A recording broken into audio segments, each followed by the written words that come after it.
Hi అండి అందరికీ. ఎవరైతే డేట్ ఆఫ్ బర్త్ ప్రూఫ్ లేదు అంటే పాస్‌పోర్ట్ గానీ, ఓటర్ ఐడీ గానీ, 10థ్ క్లాస్ సర్టిఫికేట్ గానీ, బర్త్ సర్టిఫికేట్ కానీ ఇలా మాకు date of birth certificate proof ఏదీ లేదు అనుకునే వాళ్ళు పాన్ కార్డ్ అప్లై చేసుకోవాలనుకుంటే తొందరగా అప్లై చేసుకోండి. ఎందుకంటే పాన్ కార్డ్‌కి సంబంధించి ఏప్రిల్ 1 నుంచి రూల్స్ మారబోతున్నాయండి. ఇప్పటి వరకు ఆధార్ కార్డ్‌లో డీటెయిల్స్ ఉంటే సరిపోయేది. ఇంకేం అవసరం లేదు.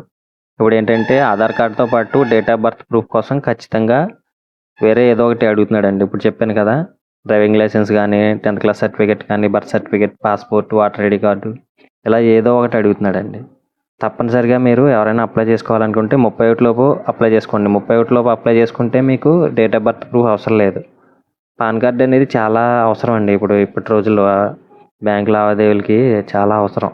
ఎందుకంటే లోన్ తీసుకోవాలన్నా, మీరు 50,000 కంటే ఎక్కువ ట్రాన్సాక్షన్ చేయాలన్నా, ఇంకా చాలా అవసరాలకి మీకు పాన్ కార్డ్ అనేది చాలా అవసరం. ఎవరికైనా తెలియకపోతే వేరే వాళ్ళకి చెప్పండి ఈ విషయం. ఎందుకంటే ఇంట్లో వాళ్ళకి పెద్దోళ్ళు ఉంటారు. వాళ్ళకి ఖచ్చితంగా ఉండవు. ఈ విషయం వాళ్ళకి చెప్పండి. ఒకవేళ కావాలంటే కనుక మన దగ్గరికి రండి. నేను అప్లై చేస్తాను. టైం చాలా తక్కువగా ఉంది. ఓకే. Thank you.